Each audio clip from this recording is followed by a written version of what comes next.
আমি বড় গুরুত্ব সহকারে ইদানিং বলতেছি আলহামদুলিল্লাহ সুম্মা আলহামদুলিল্লাহ। শুধু পরীক্ষামূলক করতে যায়া আমাদের ধর্মের না অন্য ধর্মের পরীক্ষামূলক করতে গেছে, 2-1 মাস করার পরে আলহামদুলিল্লাহ আমাদের কাছে চলে আসছে। মনে হয় ইঙ্গিত বোঝেন না, ইশারা বোঝেন না। এখনো অনেকজন পাইপলাইনে আছে। আমি বলছি কিছু ফর্মালিটি আছে, এগুলা কমপ্লিট করো, তারপরে তোমাকে কাছে নিয়ে আসবো। বললেই তো হবে না, ফর্মালিটি কমপ্লিট করতে হবে। পারবেন 2টা কাজ করতে 24 ঘন্টায়? একটা হলো আজকের থেকে নামাজ কোনোদিন ছাড়বো না।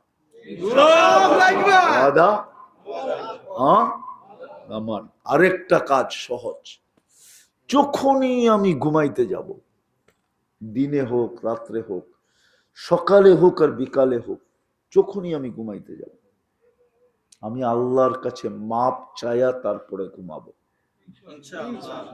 পারবেন এটা? যুবকরা কি বলে পারবা? কঠিন, এটা কঠিন। শুধু মাপ চেয়ে ঘুমানো, কিন্তু কন্টিনিউ লাগবে। 6 মাস কন্টিনিউ করে দেখো, আমার বিশ্বাস যুবক স্বপ্নে যা দেখবে, আল্লাহ ওকে যা দেখাবে, ওটা বলার জন্য ও আমাকে খুঁজবে। এটা আমার বিশ্বাস, আপনারাও খুঁজবেন। আজকের মাহফিলের এটাই সবক মনে করেন যে 24 ঘন্টা আমি 2 কাজ করব। নামাজ আজকের থেকে আর কখনো ছাড়বো না। জান যাইতে পারে কিন্তু নামাজ ছাড়বো না। আর দ্বিতীয় হলো, যখন আমি ঘুমাইতে যাব মাপ চায় ঘুমাবো। যদি মনে না থাকে তো ঘরের ভিতরে একটা কাগজে লেখেন, বড় অক্ষরে এতটুকু লেখেন, আমি আল্লাহর কাছে মাপ চায়া ঘুমাবো। যেখানে ঘুমান ওইখানে টানায় রাখেন, যাতে ঢুকতেই চোখে পড়ে, তাহলে আপনার মনে থাকবে। করেন কন্টিনিউ, ইনশাআল্লাহ একদিন আপনি আমাকে খুঁজবেন, আপনাকে আল্লাহ দেখায় দিবে আপনি কোথায় উঠতেছেন, কোথায় পৌঁছতেছেন। আমাদের কাছে প্রমাণ আছে, বেশিরভাগ প্রমাণ যুবকদের আছে, যুবকদের। আলহামদুলিল্লাহ বাংলাদেশে অনেক যুবক তৈরি হয়ে গেছে। আলহামদুলিল্লাহ আমাকে রাস্তায় ধরে ফোন করে, এমনকি দূর দূর থেকে ছুটে আইসা আমার সাথে সাক্ষাৎ করে আর বলে, হুজুর দেখাইলেন কি করতেছি, আর শিখাইলেন কি করতেছি, কি আল্লাহ দেখাইতেছি কি।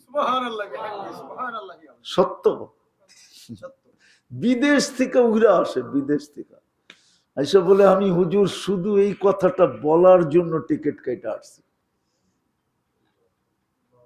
বিশ্বাস আমার। 2টা কাজ করেন 24 ঘন্টায়, পারবেন ইনশাআল্লাহ? মানুষ হন, নাইলে বড় আফসোস করতে হবে। দুনিয়ার কি পাইলাম, এই টাইলস আর ফাইলস, এই টাইলসের একটা বাড়ি, ছোট একটা বিল্ডিং, দুনিয়ায় কিছু পয়সার মালিক হওয়া, 60-70 বছরের জীবন, কি পাইলাম? আখের জান্নাতের সামনে এটা কিছুই না।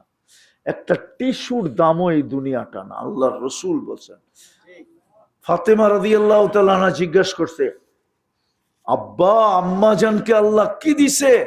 তো বলছে, তোর আম্মাকে আল্লাহ জান্নাতে যে টিস্যু দিছে, এটা সমগ্র দুনিয়া এর ভিতরে যত সম্পদ আছে এর চেয়েও দামি।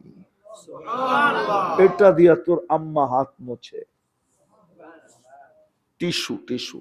আল্লাহ রসুল বলছে, মাউজাউ শাওতিন, পাইচন চিনেন? পাইচন চিনেন না?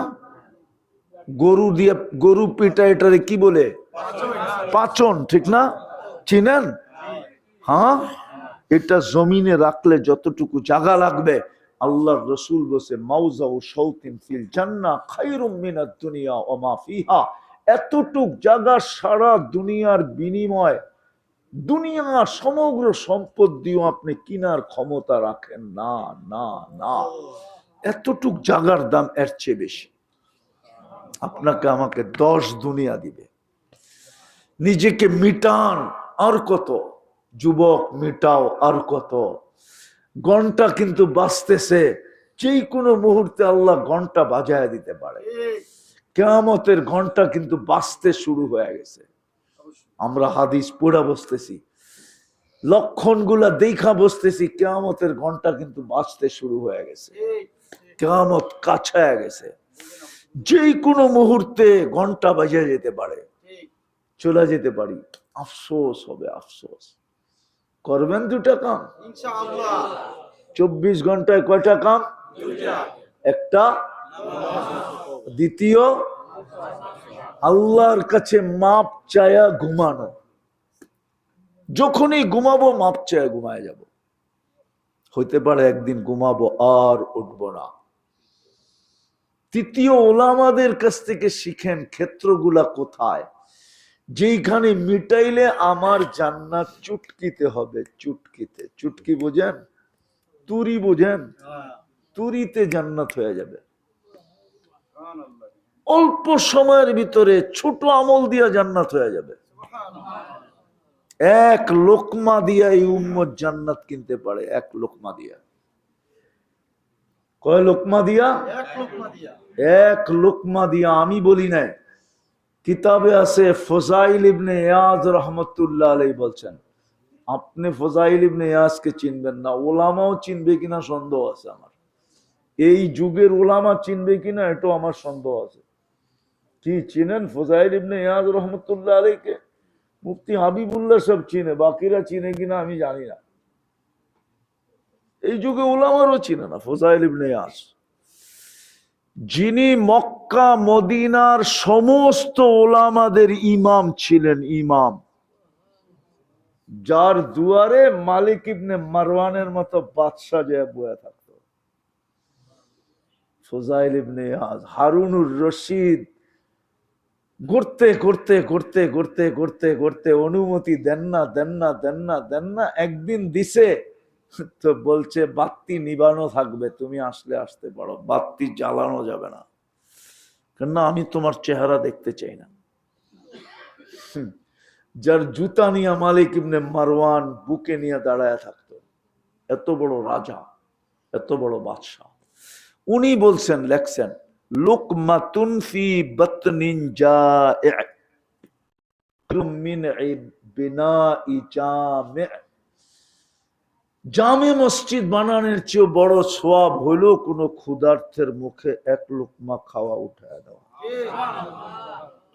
যদি আমার কথাটাই মানতো আমার জাতি, তাহলে আমাদের সমস্ত বিত্তশালী সম্পদশালী ধনী লোকগুলা সারাদিন গরিবের বাড়ির যায় বসা থাকতো আর বলতো, হা কর, তোরে এক লোকমা খানা খাওয়ায় যাই, আর আমি একটা জামে মসজিদ বানানোর সওয়াব নিয়ে যাই। ওলামাদের কাছ থেকে শিখেন। আল্লাহ বাংলাদেশকে এই সুযোগ দিছে, কোন দেশকে এরকম সুযোগ দেয় নাই। আমি দুনিয়াতে পাই নাই কোথাও। আমি কম দুনিয়া তো দেখি নাই, 103টা দেশ দেখছি, 60টা মহাদেশ দেখছি, খুঁজা তো কোথাও পাই নাই। বাংলাদেশের মতো এরকম সুযোগ আল্লাহ প্রত্যেক গ্রামে গ্রামে ওলামা দিছেন, হক্কানি আলেম আছেন। এই পাথর গাটায়ও আছে, পাশে বামনায়ও আছে, পাশে বেতাকিও আছে। 3 থানা মিলেই তো আপনাকে এক সিট। এই জন্য 3 থানা বললাম আর কি। সব জায়গায় আছে। আলহামদুলিল্লাহ, আমরা ক্ষেত্র খুলতে তৈরি করতেছি, চেষ্টা করতেছি। একটা বামনায় খুলছি।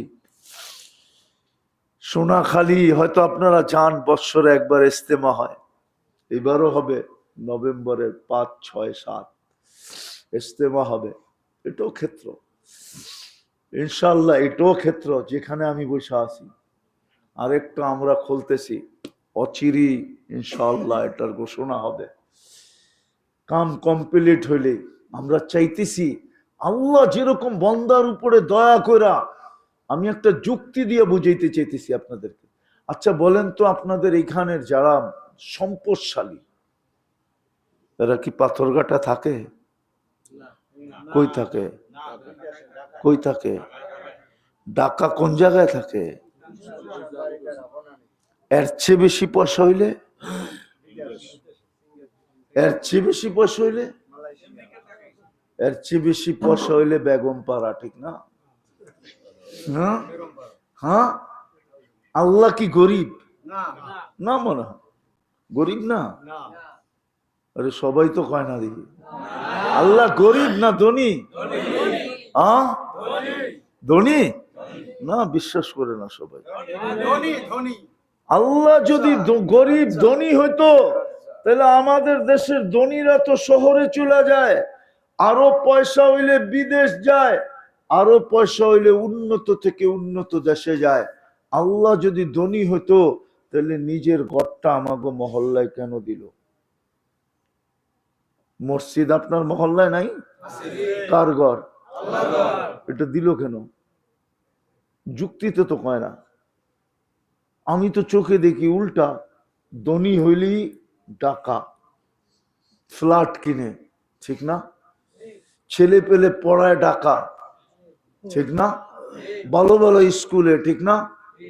আবার বিয়ে শাদিও ওইখান থেকে সেট করে দিয়া দেয়, ঠিক না? হ্যাঁ কি, তো আল্লাহ কেন নিজের ঘরটা দিল?